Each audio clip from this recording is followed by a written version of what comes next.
first of all, thank you guys for coming out on a rainy Saturday to support us. We certainly appreciate it. We believe that this is a conversation that we need to have, and we need to add our voices to the many other voices that are talking about police and police work, law enforcement work, etc. And so we feel that it is important that we add our voices to the many voices that are talking about law enforcement officers. And as wives of law enforcement officers, we have a very unique perspective on law enforcement work. Besides the fact that we live with these wonderful men, we get to see behind the scenes of what really happens in their lives. So thank you for coming out and supporting us as we do this.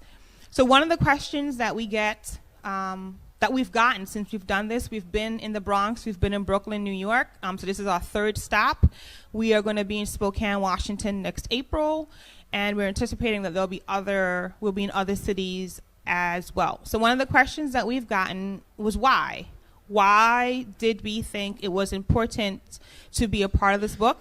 So I'm going to have each of the authors answer that. If you guys can just grab that mic because it's on and you can use it.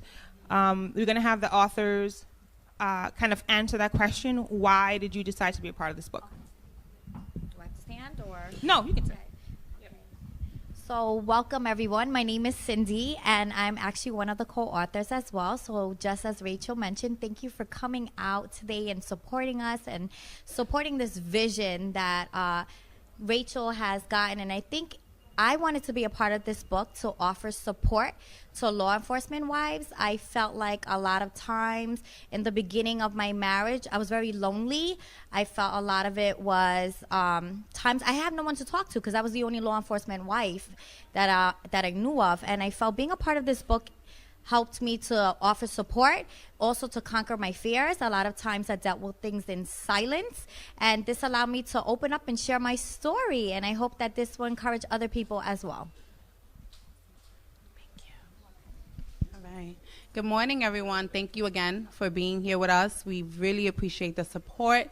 And when Rachel, I call her Joy, when Rachel asked the question, why?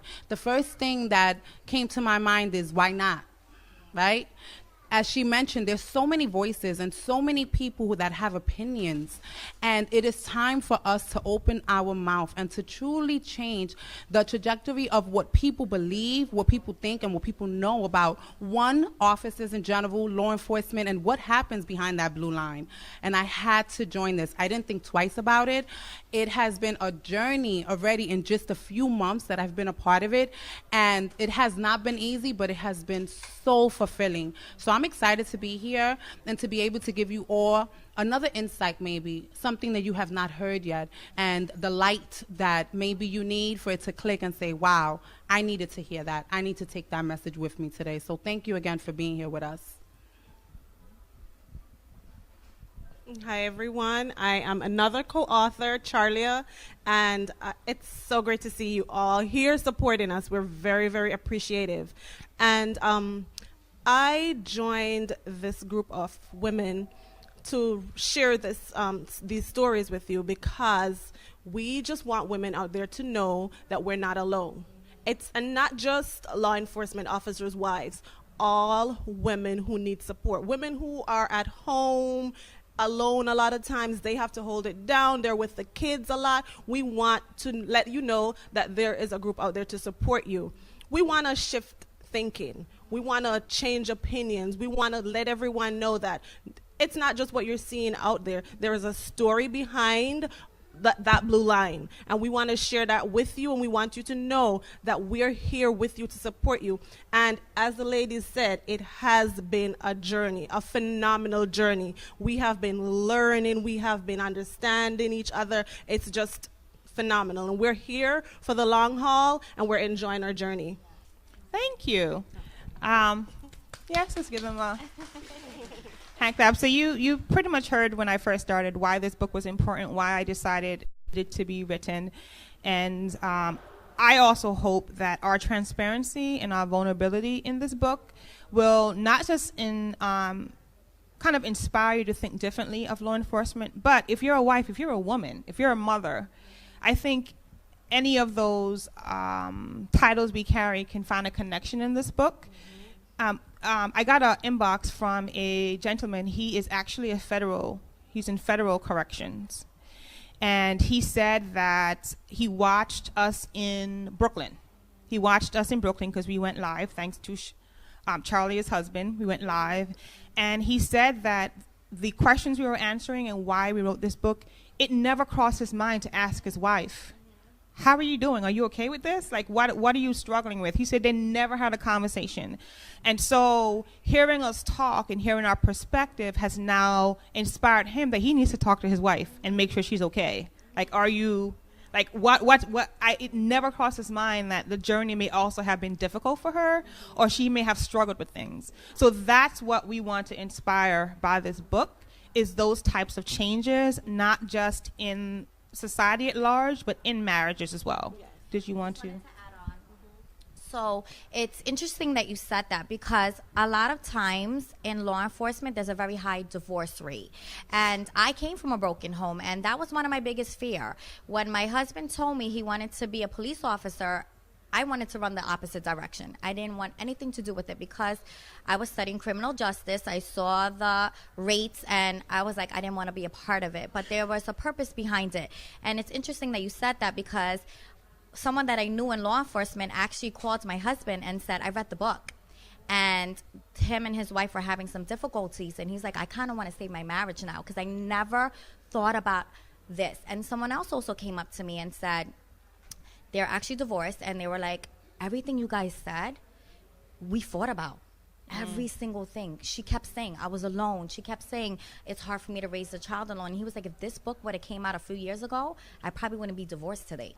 So that's to show you, that's why we did the book. To save marriages, to save families, to save homes, and to have this conversation, because we think we're going through it alone. This is not a job that a lot of women can withhold. It takes a courageous woman to be with this type of person. And we're coming out and saying, we're here to support you.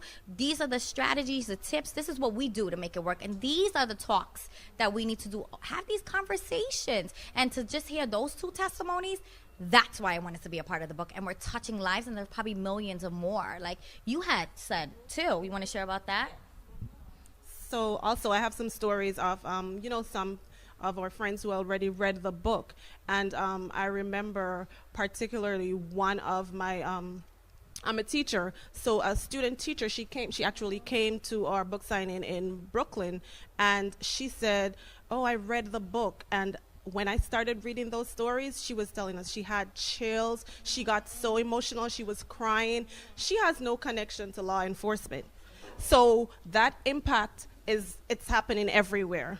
My cousin read the book, and she told me, she said she has a new perspective on families of law enforcement officers. She said she had no clue. She said she had this negative attitude, everything towards them, because that's what the media portrays all the time. So that's what people are seeing. So, we want to just continue to have this impact. We don't want to only impact law enforcement officers' families. We want to impact everyone around us. So that's our hope. Mm-hmm. Okay. Sure, go ahead. So for me, one thing that I want to share is you look at 4 women on the cover of this book. So you automatically think women are going to read this. This book is for women. This book is for the love behind the blue line. But what I'm learning is that the men that are reading the book, their lives are being changed, and they are starting to have this newfound understanding that they never had. And secondly, when you think about the women that are behind this blue line, we're very strong. You have to be a strong woman to be able to handle what comes with this. For me, and I say it in the book, I said it in the magazine, the few magazines that we've been in, it's been God for me. Yeah. Without Christ, without God, I wouldn't be where I am today. And, there's that saying that a lot of people are starting to say recently, check on your strong friend. check up on your strong friends. So we're strong, but this book is giving us an opportunity to be transparent, to share that maybe we're not walking around crying, emotional in prayer, but those things are happening behind the line. Those things are happening. And when you pick up that book, I guarantee you, anyone who reads that book, whether you're a woman or a man, you're going to be affected by it. Whether you're law enforcement or not, you're going to be affected by it, and it will change the way you see things. So if you don't have it yet, and anyone that's online watching this, you better get your book. All right. So as you can see, we have some very passionate women who've been a part of this book. They have a lot to say, but we don't have all day. And so there's a couple of questions. I'm going to ask the easy questions, but when Barry gets here, he's going to have, so I'll softball you with questions. But when Barry gets here, just know. All right. So another question I have, because we also want to open the floor up to you, questions you want to have. So the other question I have is, as the wife of law enforcement officers, in our house, I don't watch the news. Jules doesn't watch the news. My husband puts the news on because he says he has to prepare for work. That's his way of knowing kind of what's going on, but I don't watch it. I don't read any newspapers or anything like that. But there have been several instances, really big instances across this country that have happened around law enforcement. All of them have been, I'm sure, very scary for the community. But can you talk a little bit about when you hear of these things that are happening? We had the Baltimore riots. We had Ferguson. We had, where else was there? We had a few other places where there were some unrest directly related to the work that law enforcement officers do. And I know, like for Shalia's husband works at Rikers Island. So he's locked in a box for hours with, is it men and women or just men? Oh, just men. Okay. Oh, he's downtown Brooklyn now, which I don't think makes a difference, but. So I know all of us have lived through this. All our husbands have served through these times. What was that journey like for you? Sitting from the perspective you're sitting on from as a law enforcement wife. So I'll share two things. One is in the book, you will read that I do share about my experience with being with my husband during the Baltimore riots. And that was the first time that ever, since he's been a police officer, I was in fear. I said, wait a minute, hold on. This is serious. This is real. And I won't share too much about it, but what I will say is that I don't watch the news either. I don't. My family, we just don't watch the news ever. If I want to know the weather, I'm checking my phone. So during that time, I was glued to the television. I mean, I literally would not take, it was between the television, my cell phone, social media, because we all know what that is, or my friends and family checking on me, calling me, and asking me, how is your husband? How are things? It was scary. It was scary, and it was very emotional for everybody involved, not just for their side, but for the other side, for the citizens, for the people of the community. It was something that changed my life forever. And I will add this little piece. Just this week, there was an incident that took place in New York. And yes, I'm going to talk about it, because these are the conversations that need to be had. And when that situation took place in New York with the woman, I don't know the story, I don't know the background. All I know is what social media pushes for us to see. This woman's child is being taken out of her arms. It broke my heart. I have a 1-year-old son at home. And can I tell you, ladies and gentlemen, it took me an entire day to get myself together. Because all I could think about was my son. And at the same time, I had to take a moment and think about the fact that I'm married to a police officer. So we're always stuck right in the middle. So because I'm stuck in the middle, I want to feel for this woman, I want to feel for my husband and just the work that he does. I'd rather just stay in the middle and get on my knees and just go to God and let him handle it for me, because I couldn't do it. I had to take off of work. I literally had to take a mental day. That's how much it affected me. So for me, that is what love behind the blue line is. It's really being there and watching everything that's happening and being there to support everybody involved, because God says love above all, and that is what I'm here to do.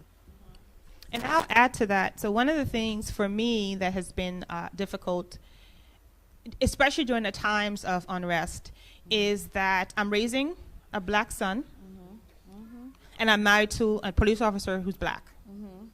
And so for me, I've stopped having conversations with a lot of my friends, with a lot of folks, because I don't belong anywhere. They want me to pick sides. I can't. I can't pick a side. And so what I found for myself, besides the loneliness of being married to a man who any minute, like, you know, it's not like Pierre can say, okay, I'm not going to go into work today, I'm going to come support your book signing. He can't just call out of work. He has to be at work on shift to support his. So in essence, a lot of times a single mom raising Julius, and so there's no side for me to pick. And so besides that loneliness of you're being married, but you're alone a lot, now you can't even contribute to conversations around policing, around that life, because everyone wants you to pick a side. They want, if I say something about just the way I view that minority men and boys are being treated, I'm anti-cop. If I support my law enforcement husband by stating that not all police officers are this way, and the small minority that are is what makes the news, I'm anti-black men. And I'm a whole lot of words. I'm a coon. I'm just a whole lot of other things that I've been called because I am standing to support. So being married to a law enforcement officer is a conscious decision you make to walk alone in a lot of ways, even with friends. So I don't have conversations around policing. I went to John Jay College of Criminal Justice. I'm passionate about criminal justice, but I don't have a conversation because people expect me to take sides, and I can't. Whose side am I going to take? I take police, then it looks like I'm against my son who I'm raising. I take my son's side, I'm against my husband. There's no sides for us. And you triple that with the fact that we are minority women. And oh my goodness, we are just in this trifecta of just extreme stress, of extreme just loneliness in this world that we live in. So you tapped on something that just hit me a certain way. But anyone else around any of the unrest and your kind of perspective on it? So I agree with both of you. I think a lot of times, like you said, you don't want to pick a side because you don't want to be like scrutinized for your opinion. But I feel like a lot of times they are being stereotyped. They assume that all of them are the same way. And we're trying to say not everybody's like that. Not our husbands, at least. You know, when people, I remember when I'm a teacher as well. So the kids, I ask them, what do you want to do when you grow up? And majority of them say, I want to be a police officer. So we need to go back to that officer friendly. I feel like a lot of times the media portrays a lot of negative portrayal of them. When we did this book, and I know specifically, love is what popped out. Love behind the blue line. I feel like we need to go back to love. We need to go back to loving all areas. We can't pick a side. There's the good, the bad, and the ugly. That's just the reality of it. And there's, I always say there's three sides to a story. There's one person's side, the other person's side, and then there's the truth. And at the end of the day, we have to follow what the truth is. And if somebody did something wrong, then you're going to have to pay the price for it. But don't stereotype everybody else. And don't say that they're all this way, because we're not all that way. And I think being a part of this is about what's happening behind the blue line. What's happening to the families. Because as you can see, these conversations are difficult for all of us. She was affected by it. I don't even look at the news, because all it does is just brings you down. I'm tired of being brought down. Let's lift people up. Let's give them some hope, because you could turn on the news and become real depressed real quick. I'm tired of that. Change the mindset, change your perspective. Yes, we're not going to be all blinded, but also be aware. And that's what we're saying. Be aware of every part of the situation. And I have two sons as well. They're minorities. So you're thinking we all have boys. And, we all have boys. So we are conscious of all of that. But also just be aware, like I said. The media portrays one way. Somebody else portrays the other way. My husband says bad news sells. A lot of times they're only showing you a clip of what actually happened. And they want you to zoom in on that one clip, but you don't know the behind the scenes. So just remember that when you're looking at the news, and think about that as well. So for me, culturally, any law enforcement officer. As I told you, my husband is a correction officer, but any law enforcement officer, any uniformed officer is a cop, is an informer in my culture. That's just what it is. So, you know, a lot of people see my husband as a police officer also, but he is actually the one who, all these people you're talking about, he is the one who lives with them daily. He is in that box, he is there with them, and he is the one who holds it down there after the police officers do their job on the streets. So I watch the news because I got to know what's happening. That's just me. We both, that in the mornings when we're getting ready, routine, we watch the news, we see what's happening.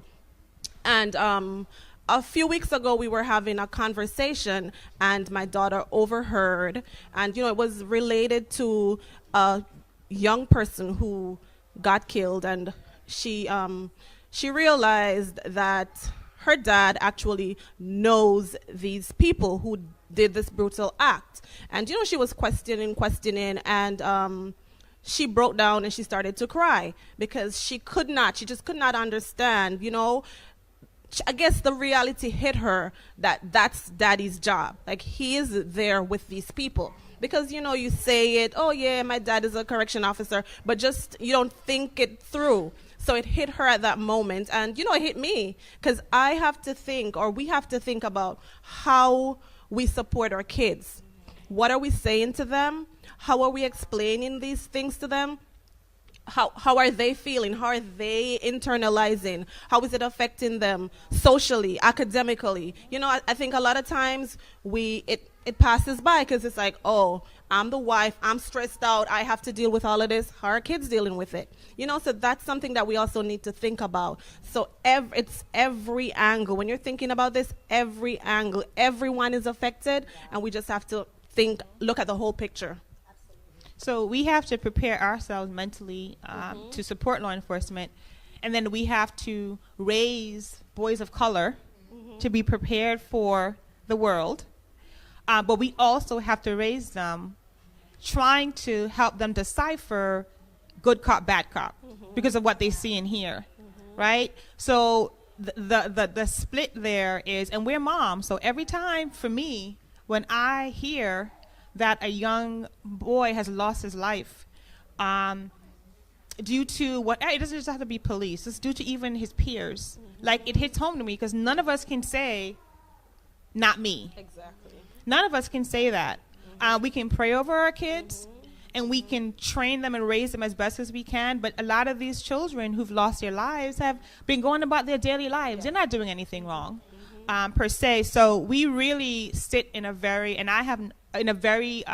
weird place. I have not figured out yet how to be comfortable in this place because there's so much that's going on around, and you have to kind of quiet the noise and figure out what is the best. What do you tell your son so he's not scared of the world, that he's still adventurous, he's still inquisitive, he still feels safe in the world? And what do you tell him so that he does not have insecurities about what his dad does, that he's still proud of his father and what he does for a living and the uniform he wears? And that's a very, very uncomfortable place to be. The other question I have for you ladies, so I got a question on, I know Shauna said don't read the comments. And I try, no, not that one. Oh Lord, no.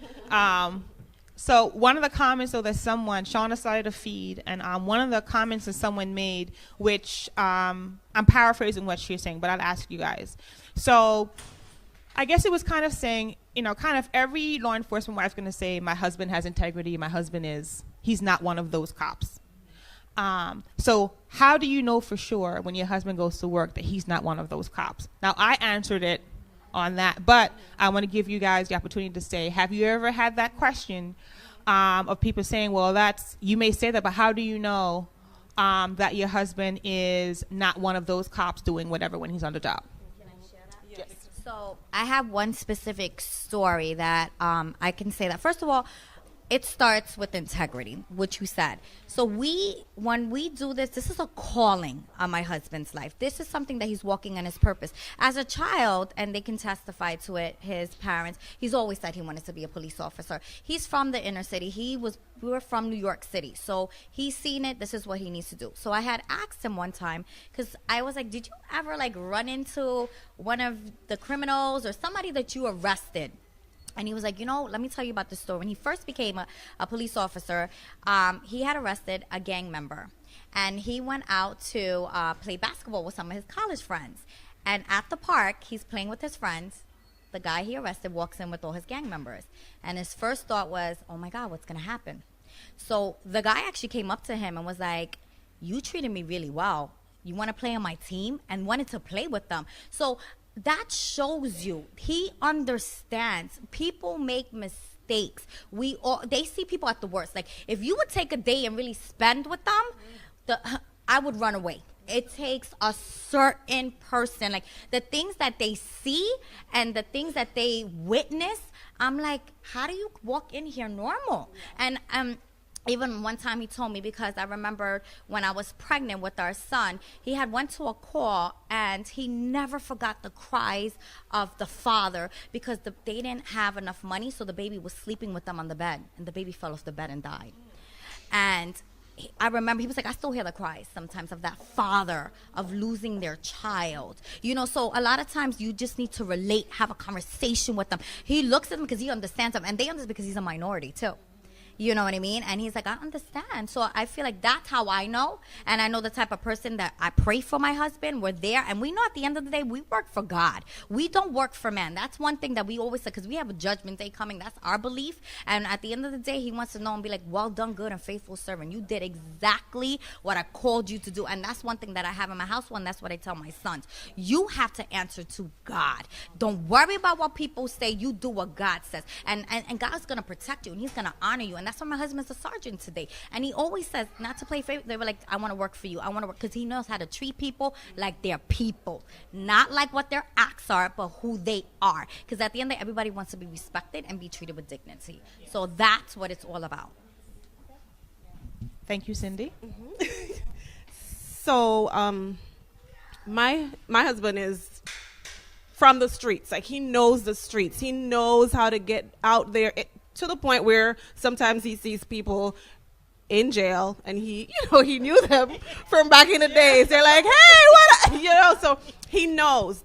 But on the other side, he is this very understanding, calm kind of person who listens, who cares. And I tell him all the while, like, you're running a little school in jail, but your kids are like 10 times my kids. And, he builds relationships with these inmates. When he just started out, he was working with young people. And we would be walking on the streets, and I was scared as ever. And they would come up, give him a pound, talk to him. Oh, you encouraged me when I was there, and I'm not coming back in. You're not going to see me. This is what I'm doing. This is how I'm changing my life. And I'm looking at him like, seriously? Like, this is big. And this has been happening from when he just started to work till today, where he has relationships with these inmates. And when he sees them on the road, you never can tell. But when he sees them, the reactions, that kind of relationship that he builds with them is remarkable. It's unbelievable. And it's that integrity. Yeah. It's that knowing who you are and what you stand for. And he has made the decision that whoever I am outside of my job, when I step in there, that's who I'm going to be. And he holds to that. And I respect him for that. And that kind of gives me a sense of calm sometimes, because I know, okay, all right, although it's a very, very dangerous job, I know that he knows how to hold it down, and God is on his side, and he's keeping him, he's pushing him through. And that's what really helps me to stay a little bit sane. So my answer on social media, and I had to count to like 100 to answer, because I think that lots of times people expect law enforcement officers and law enforcement families to be They put him on this pedestal that you're supposed to be anything but human. And so basically what my answer was that we have a marriage like any other marriage. Do you know what your husband's doing all the time? How many of you come home from work and you automatically regurgitate everything that happens at work? Like, that's not even a normal part of any relationship. And so I can only trust, as these ladies have said, that the husband that I know at home is that way at work. I'm not giving account for his behavior.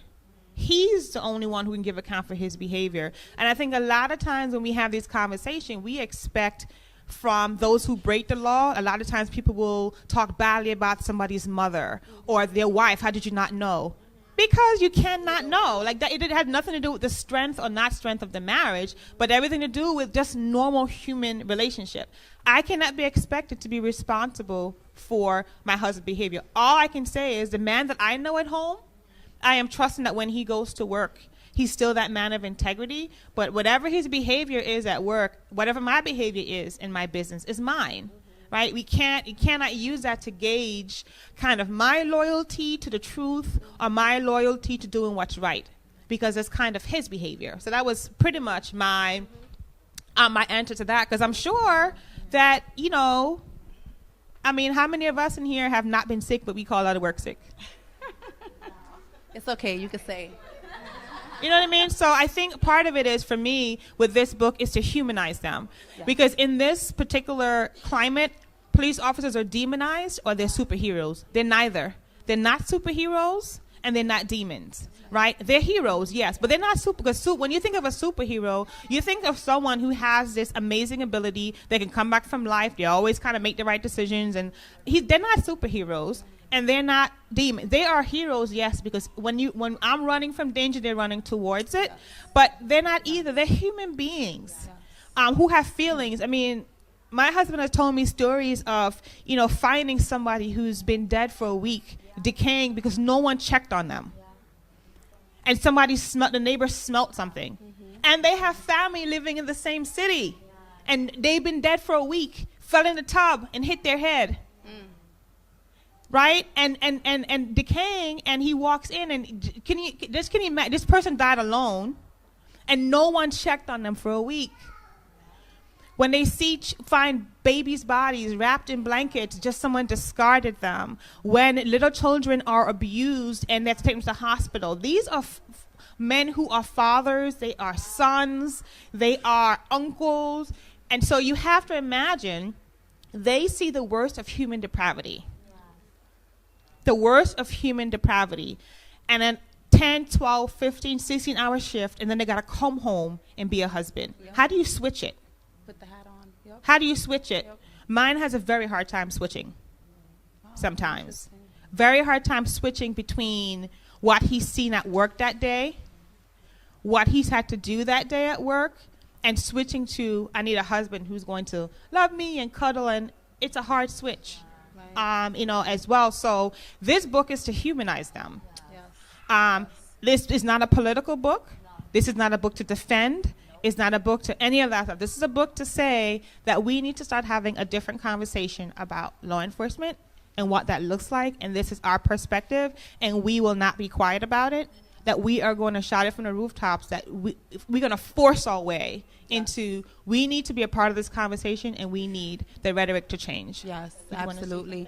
So I wanted to share, you know, to answer your question, and you're right, we don't know what they do on the outside when they go to work. But I will tell you, my husband and I both were raised in the Bronx. We're from the BX. If you're from the BX, you know, you've seen a lot. So us coming down here to Maryland and you know, where he works, where he's at, one thing that I learned from him is that he always says people can feel whether you're real or not. That's not something that you can say. That's something that is felt. So when my husband is in a specific area, he will get out of his car and go talk to the guys in the corner. He will speak with the gang members. He carries himself in this sense of respect, I will be respected, but I will also respect you. And because of that, he has always maintained a good rapport and relationship with the people in the community. And my husband is very tough. He has this very tough exterior, but he has a really good heart as well.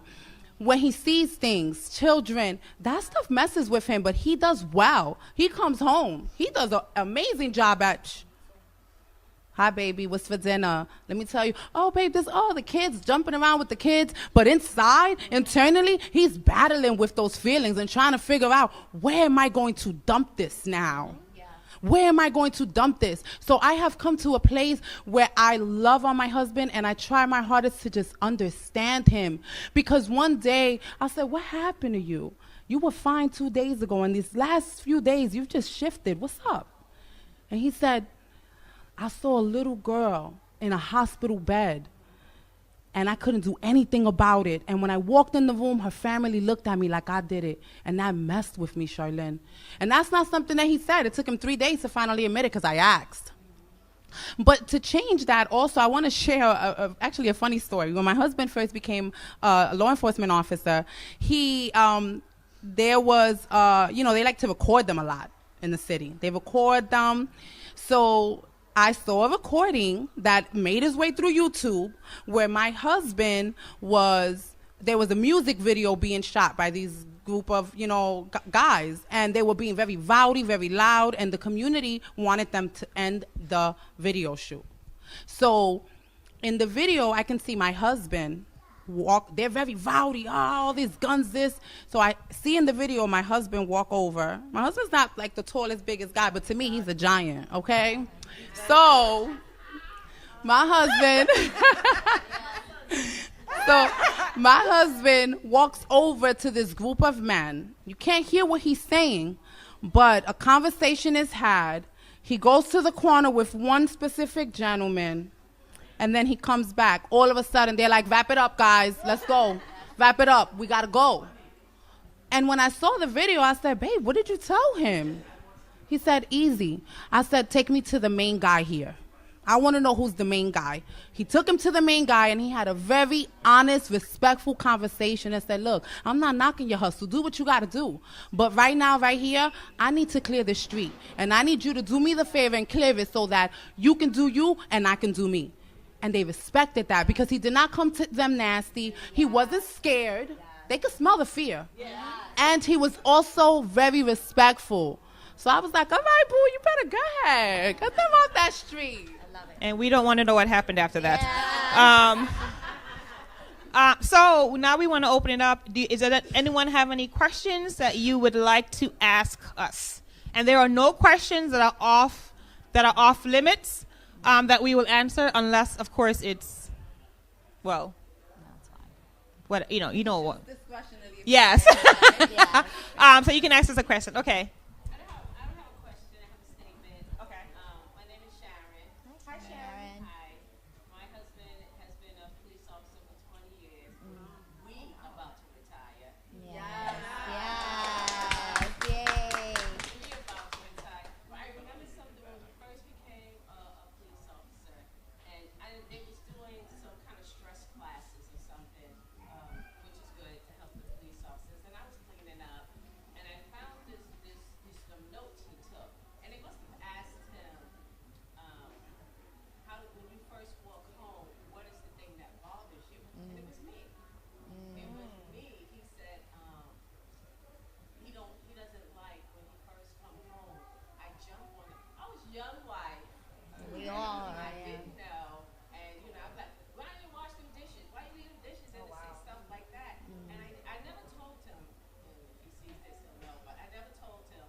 Can I just add something really quickly? So now that you mentioned that, and we were just talking about like how our husbands have to like code switch a little bit when they walk through the doors. So this is one advice that when my husband became a sergeant, he had a great mentor, and his mentor said to him, never, he said, the job is great. This is awesome.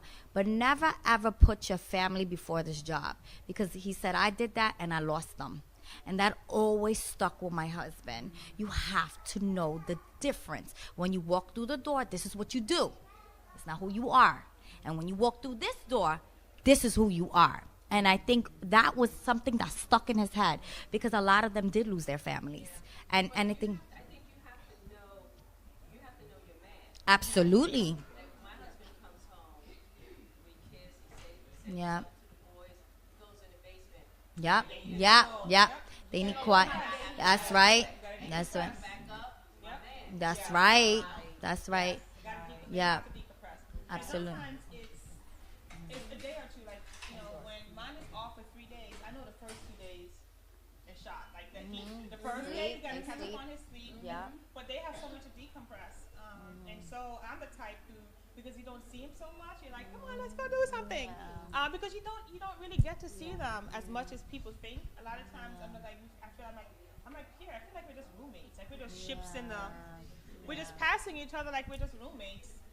And I really don't get to see him, and talk to him, etc. So yes, but what you said is really important, because you can get in a habit, because you have your own struggles and insecurities, dealing with the stuff. Sometimes I found myself in the beginning, I got bitter. Yeah. I despised him and his job. I did. Like you begin to get bitter because you just like, but you have to find your place in that world, because that's his calling. So I had to learn to find where is my place in his life, in the job that he does. Where do I fit in? I have to find my own friends, my own hobby, because he can't be my everything. That's unfair right. to any husband That's or right. any man. So Pierre is not my everything. But when we first got married, he was. Like, you get married, you're like, oh, your husband's your everything. He's your best friend. He's the poor man. He can't be all that stuff. Like, what is wrong with you?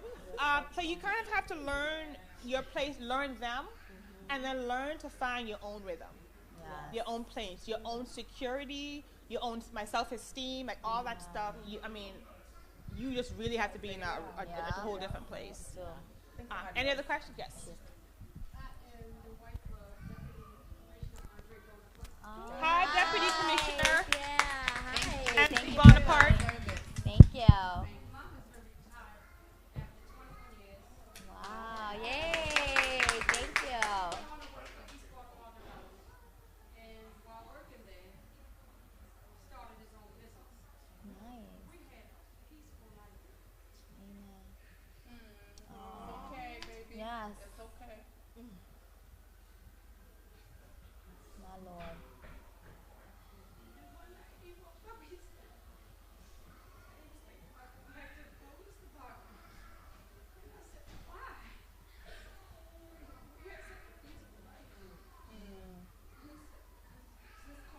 Yeah. That's right. Mhm.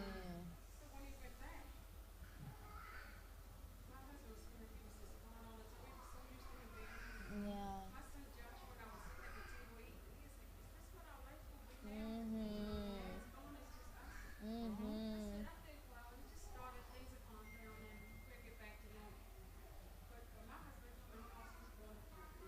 Yeah. Mm.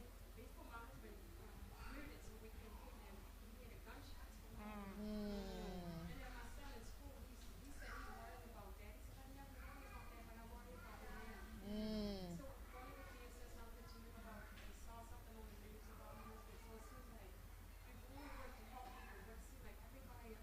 Yeah.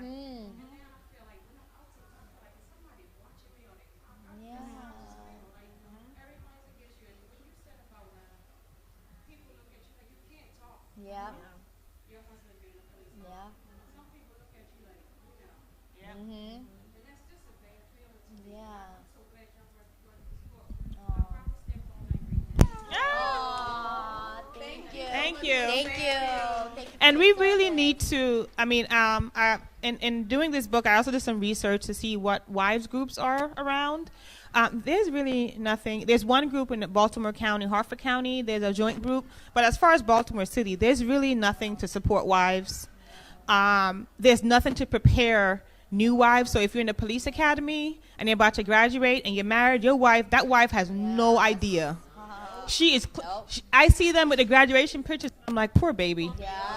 They're all happy taking pictures at the graduation, and my husband has graduated from the academy, and that's great. But I'm thinking about that wife who has absolutely no clue that the first shift that he has, her life is going to change forever.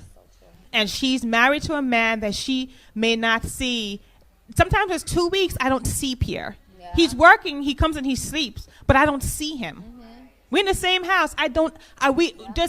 I'm gone before he gets up. That's a real difficult place. There was a time when we told Julius, don't tell anybody your dad's a police officer. Tell no one.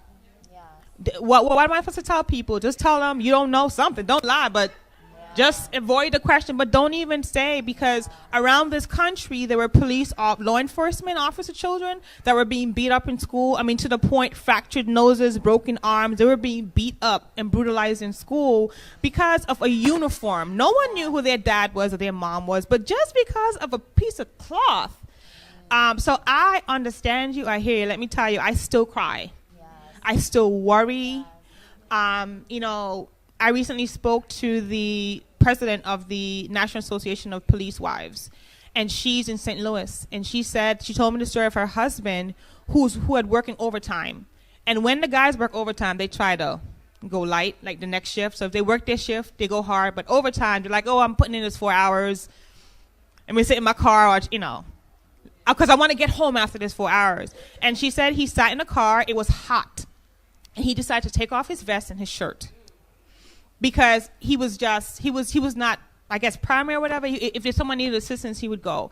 And she said that her husband told her that he heard clearly in the car, put your vest on.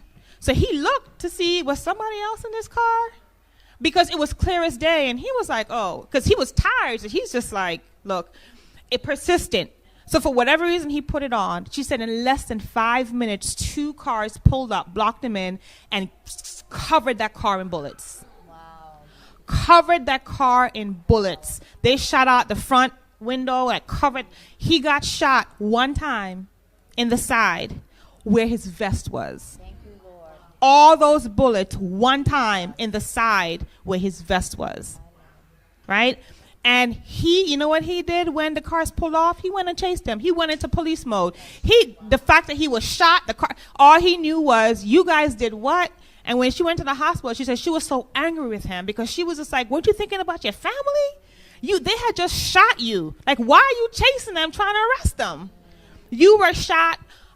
So the life that, like, when she told me that story, like, chills went up because I can just imagine it could have been different. She said they covered that entire police vehicle in bullets. He's a black cop. It wasn't because he was a black man. It was just because he was a law enforcement cop in St. Louis, and they hated cops so much that they thought his life was worthless enough for them. 2 cars shot that one cop, shot that car up. So the lives that we live, oh yes, I understand and I get it. And this is why these conversations are important, because I think we've been quiet for way too long. We have allowed other people to form the rhetoric around policing. I'm not talking about political. That's nothing we can't control. Let them do their thing. But what is not going to keep happening is painting these men and these women who serve in such a way that people can feel they can walk up to them and put a bullet. Because of a uniform. They don't know them personally. Anyone he's ever arrested, they just were shooting cops in St. Louis. Right. And so, I totally understand. I wish my husband would get a 9-to-5. He wanted to be an architect. I'm like, why don't you just go build?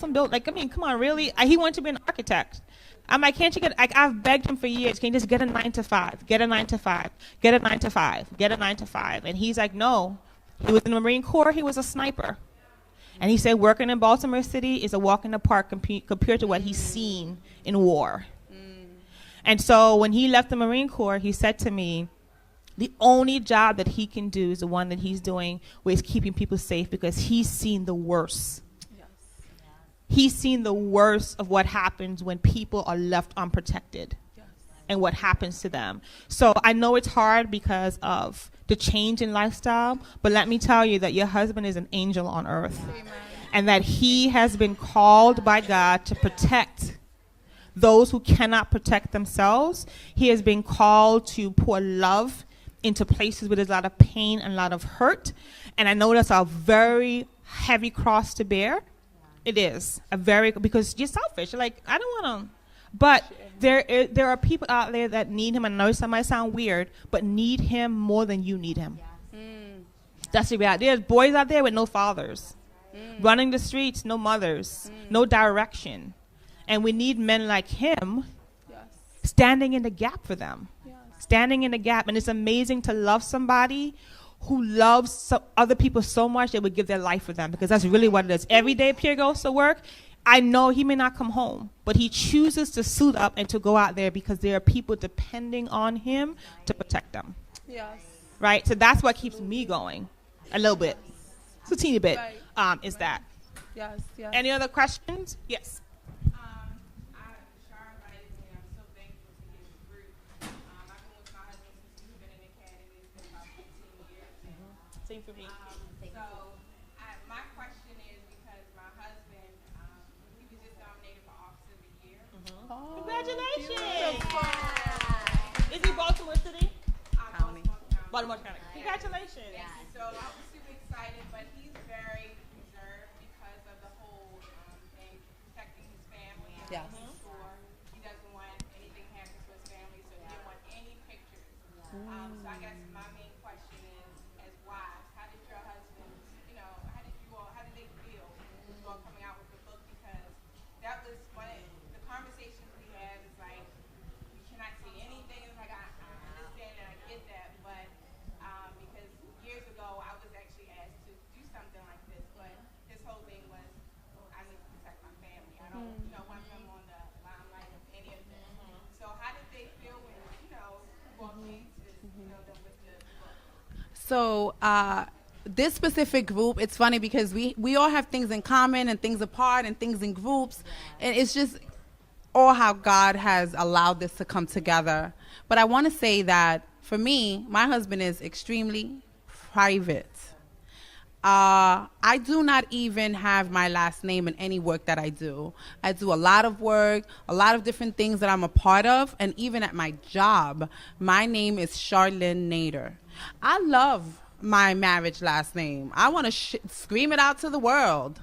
But my husband is like, no, that is for legal documents. That is for family time. So he always supports me, and he supported me in the book. And he said, go forth and do it. However, he's very private on me involving him, me showing who he is. Anybody that knows that I'm on social media, my husband is like, you put another picture of me up, girl? I did, baby. He's like, stop putting my picture up. I don't want nobody to see me. And I'm like, but why? Like, I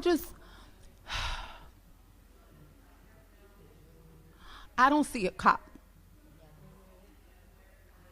I see my husband. I see the father of my children. And I see my hero. Not because he's a cop, but because he's my hero. So when I have to hide him, and I have to hide that part of my life, I don't want to. I want to share it. I want to scream it to the top of the mountains, but I love him so much that I respect what he tells me. And I say, all right, you got it, babe. You don't want me to show you? I won't show you. I'll limit how much I put, and I will not share our last name. And that is for me one of the things that I've learned to just adjust to. Okay, you don't want to be out there? That's fine. I'm going to be out there for us. And if you know me, you know him. And if you don't, then that's too bad. So, yes. Yep. Oh, God. So the interesting thing is, my husband is exactly the same way. They're actually cousins. So, cousin-in-law. So, I didn't know this. yeah. So, yeah. So, So, That's how we know each other. yeah. So the thing is, he's the exact same way. They're very private. They like things to be kept to themselves, you know. But I think he realized, like Joyce or Rachel was mentioning, this is bigger than us.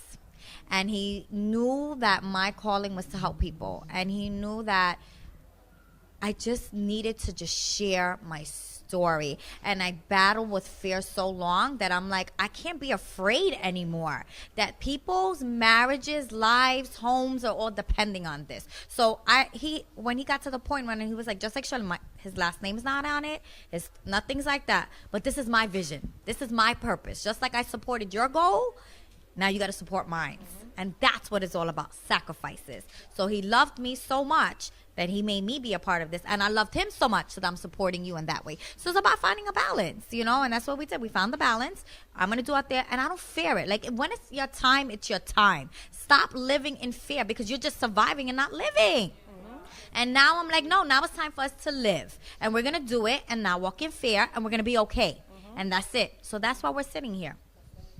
So I told a story in the Bronx. I hadn't told anyone publicly, but I told Pierre this story very early in our marriage because I just wanted him to be clear that I knew what my purpose was in life, and I was going to live it.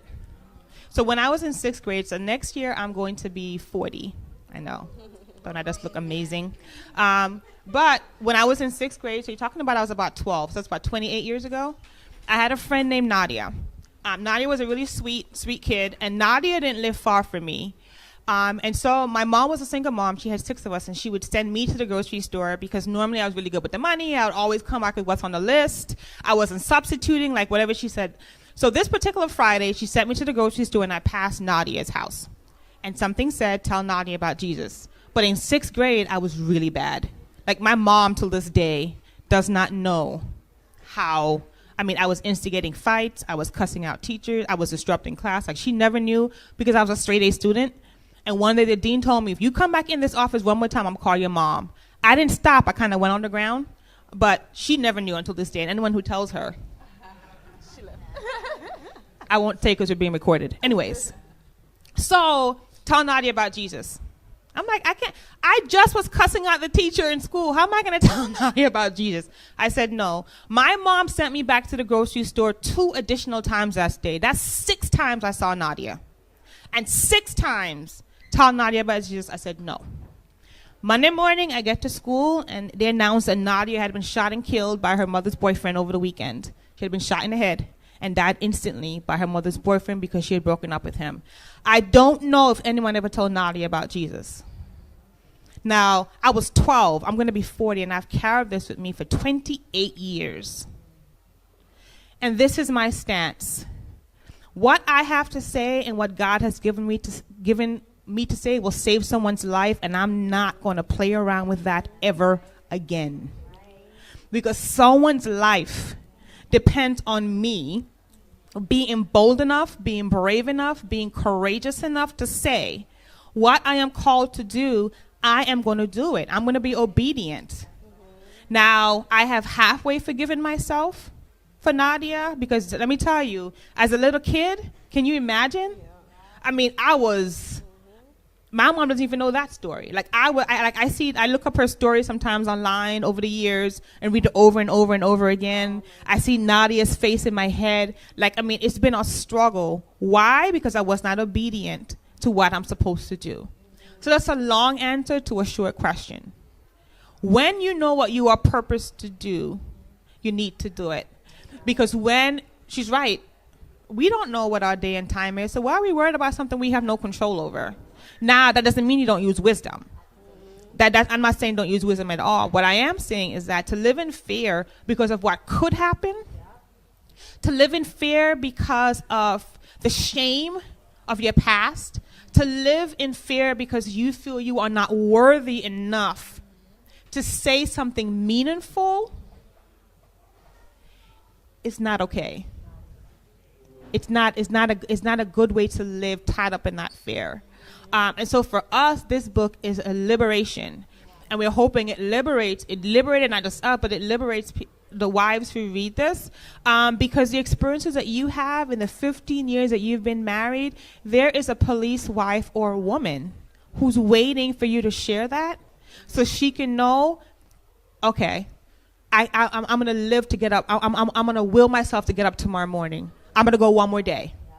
I'm going to go one more hour. Because their wives, like the suicide rate, what the research I'm doing is ridiculous. They're talking about suicide among police officers, like their spouses. They're women killing themselves because of the life, and they just cannot, what it takes mentally, and they feel alone. Loneliness is a really bad cuss word I can't say on camera.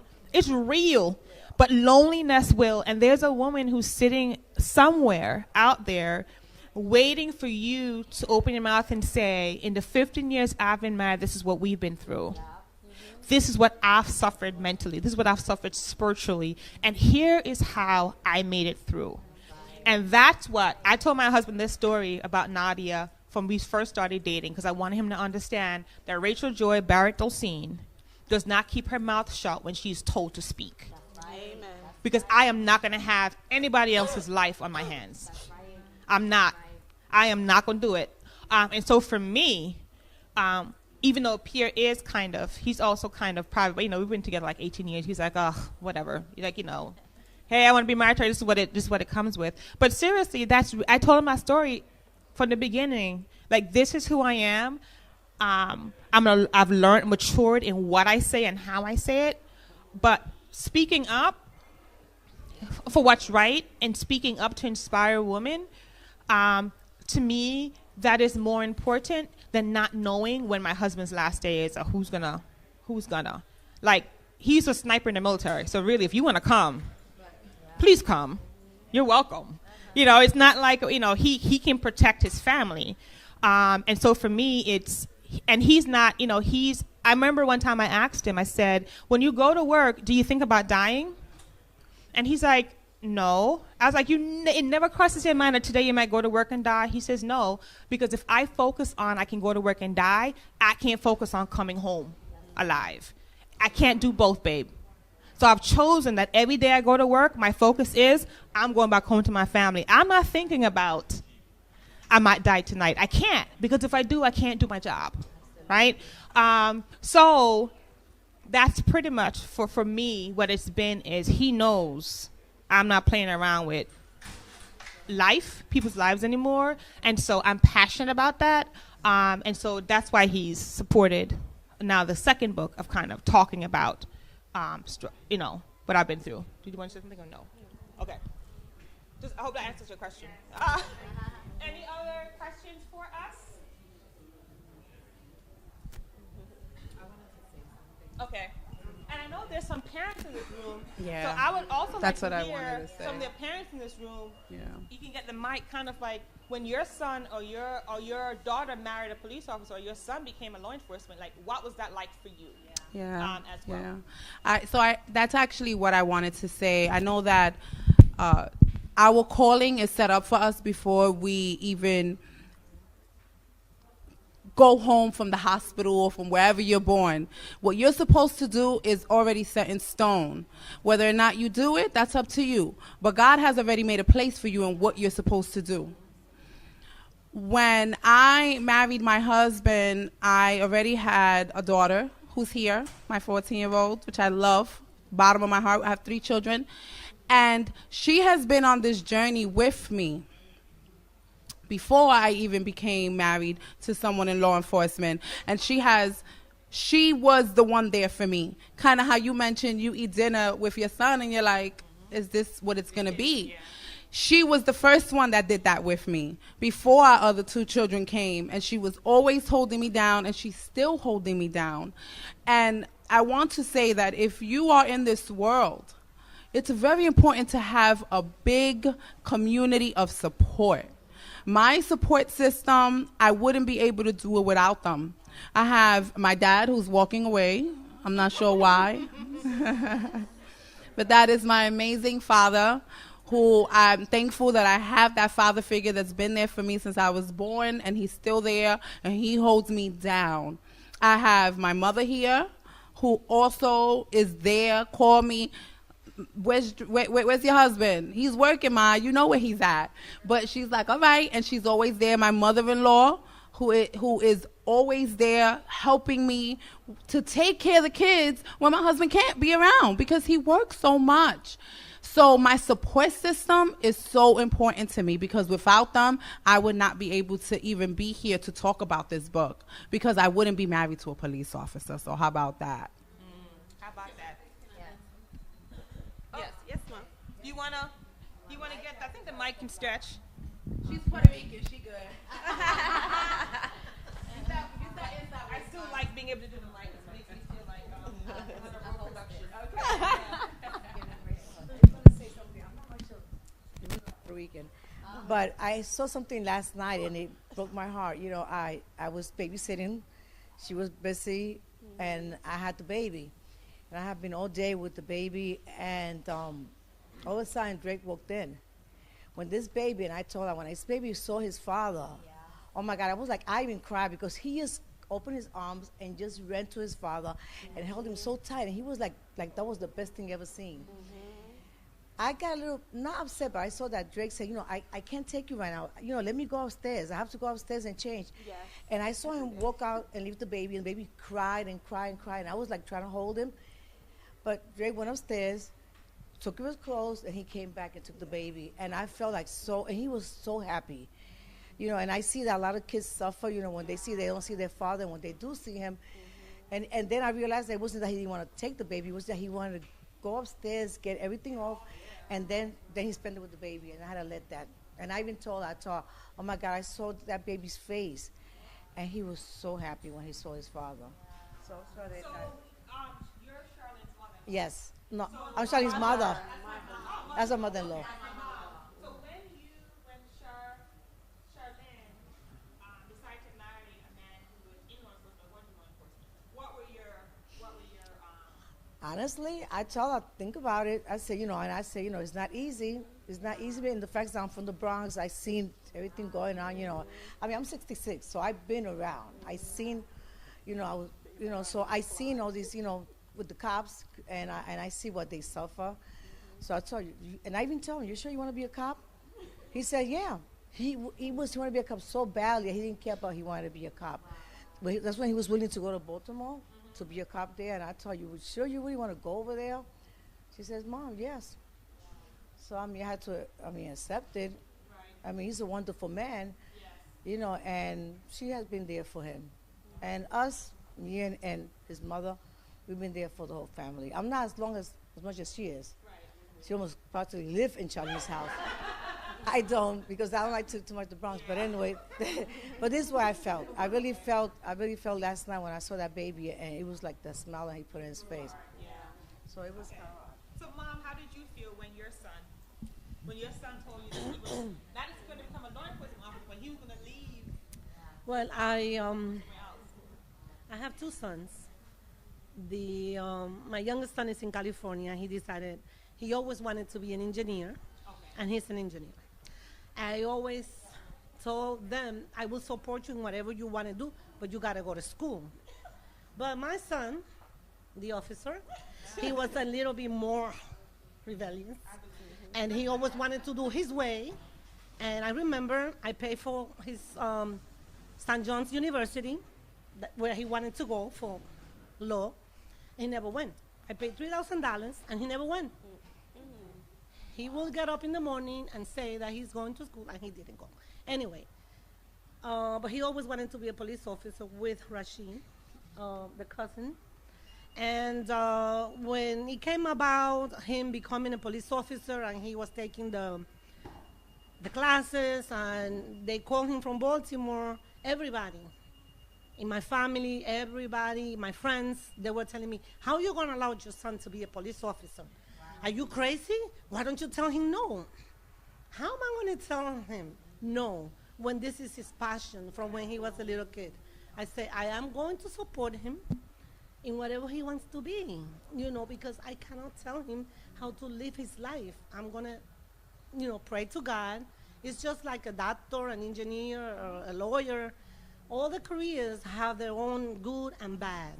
I work in a hospital. I am a substance abuse counselor, and I deal with the criminals before they go and when they come out, because most of my patients are ex-offenders, and the young ones are future offenders, because we see that. And people don't have no respect sometimes for them, for the patients, because they see that they commit a lot of crimes. So I often see what happens before they commit the crime, because they are my patients and I know their life from the beginning. In my job, there's 3 mothers of police officers, and we are like isolated. When something happens, the 3 of us, we get in the room and we talk about what happened, because everybody else is, they don't want to talk in front of us because they hate the police officers. Anyway, so to say that, I also work with a lot of doctors. The life of people depends on doctors for us to stay alive. And the same thing I say, the community depends on the police officers to stay safe. A lot of the doctors are also doing dirty business because they were writing a lot of prescriptions for pain medication and doing crimes because they were committing crime by giving patients prescription and selling medication. So people don't see that. That's another side of the whole spectrum. So when my son became a police officer, I was so proud. And, I couldn't say thank you enough to Charlene for being there for him. I always support her 100% because being the mother of this man, I know him very well, and I know he could be very rough sometimes. But that's, but I also call him my teddy bear because he's soft inside and he makes believe that. But he is one of the people that I love the most because he's powerful inside and spiritually and in his mind. So, I am behind you also. All right. And you said something that really hit me. You said that, you work in a place where coworkers know that you're the mothers of police officers. There's 3 of you, and they don't want to talk in front of you about things related to police because they don't like police, right? When you said it, I was like, wow. So even at work. So I'm sure that as much as we're all one of faith, sometimes you worry. It gets in there. But when we talk about loneliness, it's not just the wives, but sometimes the families. Families as well live in solitude because here you are. Thank goodness you have 2 other coworkers that you can relate to and you can get. But imagine if it was just you and you're ostracized by because of a job that your son does, a uniform he wears. So that really, wow, that really, when you said that, it really hit me like, wow, it's not just us and our children, but also, I never even thought about the families as well. Yeah. One thing that I have to also say is that being in a substance abuse program, a lot of things happen because these patients, they come under the influence, they are chemical dependent. So they always fighting and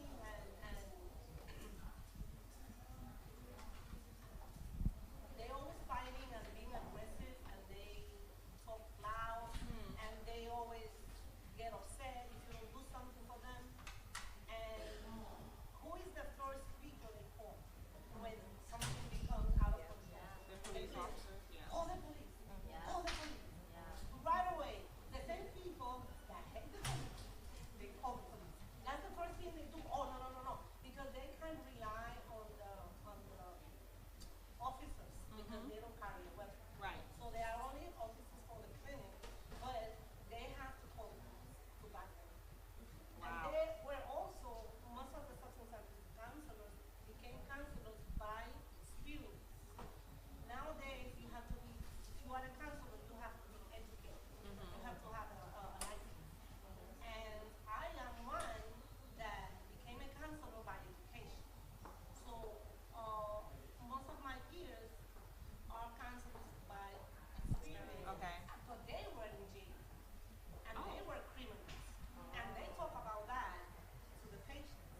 I had something to say in response to that also. When Charlene spoke about her daughter, I have a 14-year-old daughter too. And for my situation, when I got married, we lived in two separate countries. So I was still living in Jamaica and my husband was living here. So when I came here, it was night and day because I didn't understand the magnitude of what I was getting myself into. And my daughter was who pulled me through. We spent many lonely nights together. Those midnight shifts were an experience. We stayed up during the nights. We used to sleep during the days and stay up at nights because we were fearful for my husband and fearful that something was going to happen, because I grew up where my dad was always at home with us every night. And when he came home, I felt safe. So not having that all the time, because my husband had to serve, he had to, do his job, it was hard. And then my mom was not here physically with me. Shout out to my mom, the greatest mom on earth. And I'm going to tell you a story. She knew about the book signing, and she was supposed to come up, and things happened, and she, it wasn't going to work out.